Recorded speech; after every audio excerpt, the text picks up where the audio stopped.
I use Git and GitHub for pretty much every project. And if you're just getting started, you might have no idea about what is GitHub and what is Git. So this video is the best place for you to get started with the learning what is Git and GitHub and how you can actually use it in your pretty much every project.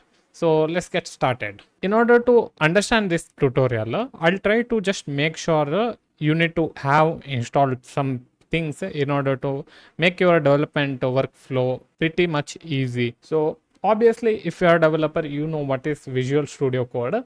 If you don't know, just go ahead to this particular website and download it.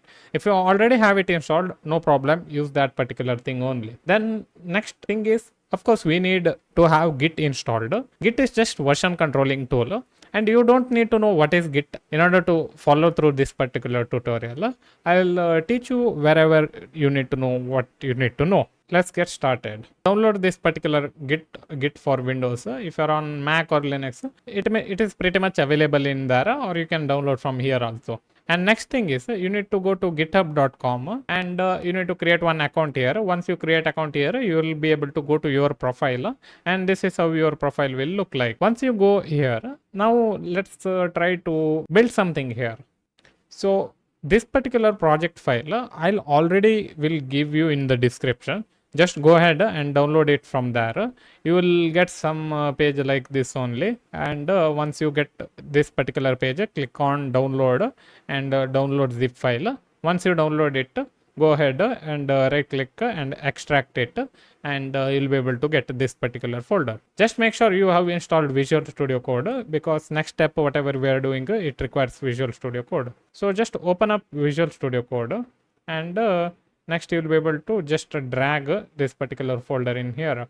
Once you drag it, it will open up whatever the project you have opened up. Next thing is you need to make sure you have Git installed by going to here. Just now I said go ahead, install it. Just next. You don't need to set up anything much.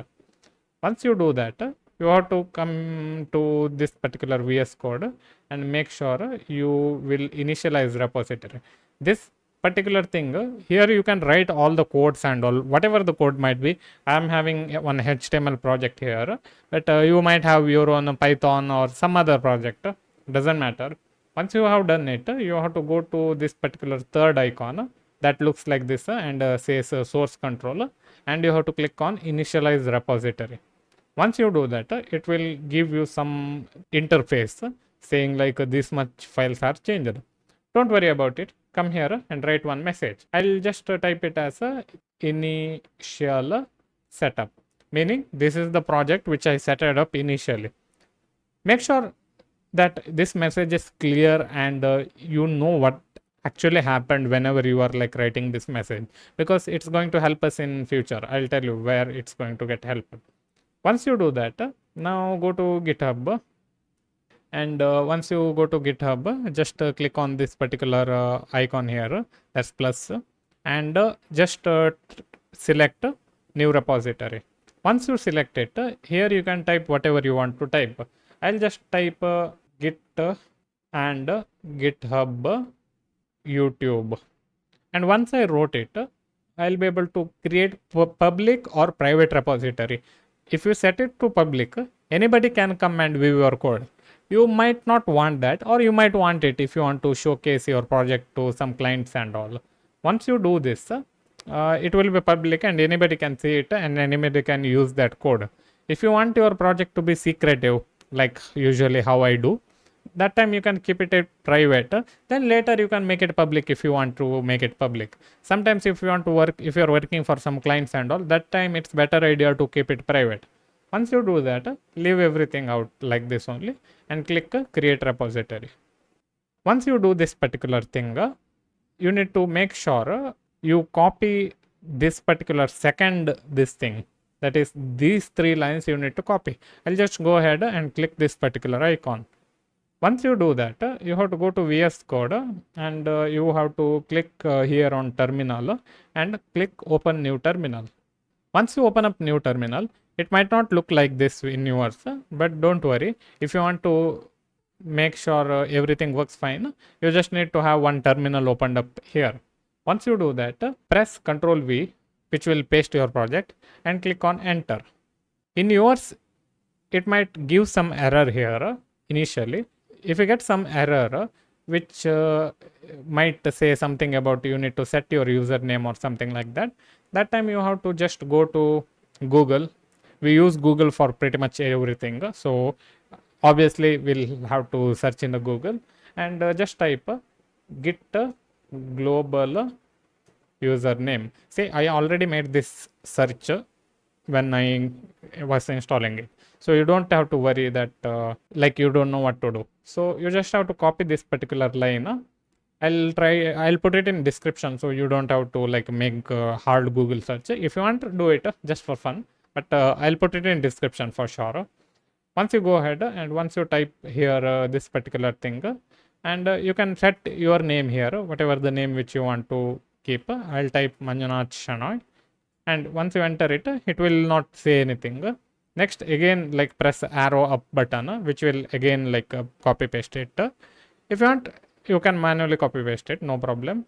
Just make sure instead of user.name, you set user.email, and here type whatever the email ID you want to put, something at gmail.com, like whatever the email ID you are having. Don't type like all this random email ID. Type whatever the email ID you want to type. Once you do that, press enter, and it will save your email ID also. Next, again try to run these commands. Probably you might need to run only last command, that is git push -u origin main. Once you do that, it will ask for a password. That is your GitHub password. Once you enter that password, same thing will happen. It will show all these things. Nevertheless, once all this setup is done, you can go to GitHub, like wherever you created this particular repository, and once you refresh it, it will have your code here. So this is how you release your code to GitHub. Next thing is, now imagine that your friend is also working on one project and you are also working on one project. How do you share the code with that person, and that person needs to update something on it? So just go to settings here, and in here you can click on collaborators. You just have to enter password and confirm, and here you can like add people, and here you can enter your friend's GitHub profile name or email, and they'll get notified that you are trying to add collaborators. Once you do that, imagine like they are making some changes. I'll just make changes here only. Git and GitHub readme file, and you can come here and click commit new file.